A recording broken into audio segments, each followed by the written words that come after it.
সিজদাতে মাথা রেখে একটি দোয়া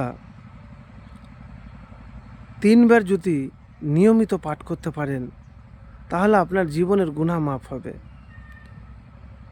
আর সিজদা থেকে উঠে একটি দোয়া যদি আপনি পাঠ করেন তাহলে আপনার রিজিকের যে অভাব রয়েছে সে অভাব ইনশাআল্লাহ দূর হবে।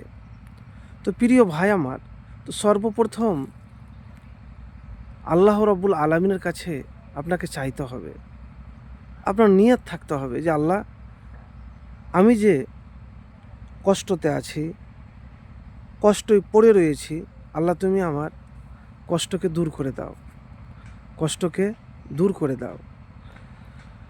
যেরকম ধরেন একটি দোয়া যখন পাঠ করবেন আপনি, তখন দোয়ার মানে আপনাকে জানা দরকার। অনেকে কিন্তু দোয়ার মানে জানে না। তো সিজদা থেকে উঠে আপনি এই দোয়াটি পাঠ করবেন, আল্লাহু মাগফিরলি ওয়ারহামনি ওয়াআফিনি ওয়াহদিনি ওয়ারজুকনি। হে আল্লাহ, তুমি আমাকে ক্ষমা করো, আমার প্রতি রহম করো, আমাকে সুস্থতা দান করো, সঠিক পথে পরিচালিত করো এবং রিজিক দান করো। রাসূলুল্লাহ সাল্লাল্লাহু আলাইহি সাল্লাম 2 সিজদার মাঝে বসে এই দোয়া বলতেন। তিরমিজি শরীফ 284 নম্বর হাদিস, আবু দাউদ শরীফ 855 নম্বর হাদিস। তো প্রিয় ভাই আমার, এবারে আসি যে সিজদাতে মাথা রেখে যে দোয়াটি আপনি 3 বার পড়বেন, কিন্তু নিয়মিত পড়বেন। অনেকে কি করে যে আশা ছেড়ে দেয়।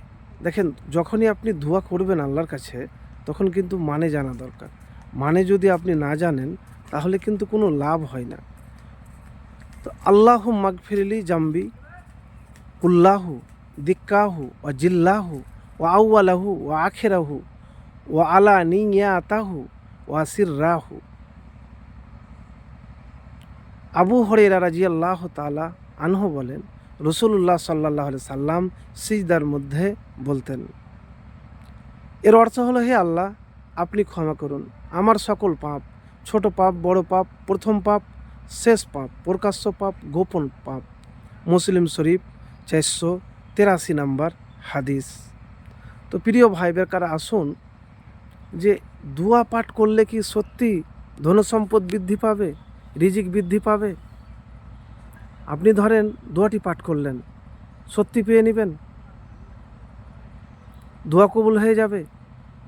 হ্যাঁ, তখনই পাবেন যখন আপনি মুত্তাকি হতে পারবেন, আপনি আল্লাহওয়ালা হতে পারবেন, আপনি সব পাপাচার থেকে দূরে থাকতে পারবেন।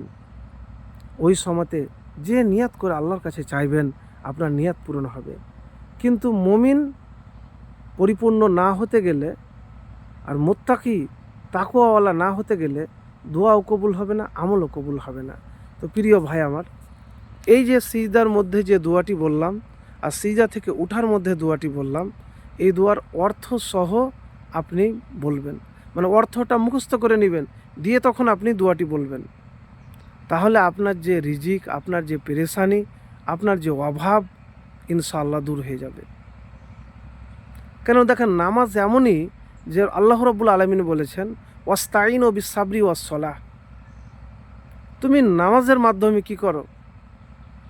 তুমি চাও, সবুর করো, ধৈর্য সহকারে তুমি নামাজ পড়ো। কিন্তু নামাজের মধ্যেই সব কিছু আছে, আমরা হয়তো জানি না। আপনি যখন সিজদাতে যাবেন একটু কাঁদোমাদো হয়ে, আল্লাহ তো আলিমুল গাইব, আলিমুম বেজাতিস সুদূর, আপনার হৃদয়ের কথা জানে। তো ভাই আমার, যদি নিয়মিত এভাবে আমল করতে পারেন তাহলে আপনার অভাব অনটন দূর হয়ে যাবে। আল্লাহ এত আপনাকে রিজিক দিবে যে রাখার জায়গা হবে না।